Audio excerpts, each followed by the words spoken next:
আসসালামু আলাইকুম। আজকের এই ভিডিওতে আমি আপনাদেরকে দেখাবো টেক্সটাইলে কিভাবে একটি মেশিনের মাধ্যমে কাপড় তৈরি করা হয়।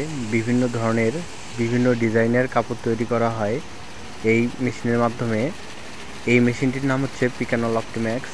এই মেশিনটির মাধ্যমে বিভিন্ন ধরনের শার্টের কাপড়, প্যান্টের কাপড়, দরজা জানলার পর্দা, এমনকি বিছানার চাদরও এই মেশিনের মাধ্যমে তৈরি করা হয়ে থাকে। আরেকটি বিষয়, অনেকেই আমাকে কমেন্ট করে বলে, ভাই এই মেশিনের দাম কত, এই কাপড়গুলো কিভাবে পাবো, আপনার সাথে কি যোগাযোগ করা যাবে কোনোভাবে। অনেকেই আবার ফোন নাম্বার চেয়ে বসে। আমি তাদের উদ্দেশ্যে কিছু কথা বলবো। ভাই, এটা কোনো লোকাল ফ্যাক্টরি না, এটা হচ্ছে গ্রুপ ফ্যাক্টরি। এখানে বাইরের দেশের যে বায়াররা আছে, যা অর্ডার দেয় এখানে ওই অনুযায়ী এখানে বিভিন্ন ধরনের কাপড় তৈরি করা হয়।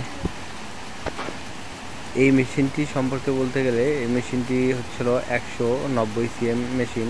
এই মেশিনটি ক্যামেরার মাধ্যমে কাপড়ের ডিজাইন হয়ে থাকে। দেখেন এই মেশিনটি কিভাবে কাপড় তৈরি করে থাকে। আমরা যাচ্ছি আরেকটি কালার। দেখেন এই মেশিনটির মাধ্যমেও কিন্তু শার্টের কাপড় তৈরি হচ্ছে। দেখেন কত সুন্দর, কত ডিজাইনের শার্টের কাপড়।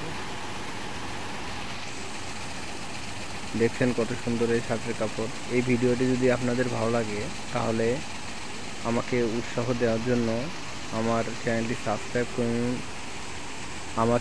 সাবস্ক্রাইব করুন এবং কমেন্ট করতে ভুলবেন না।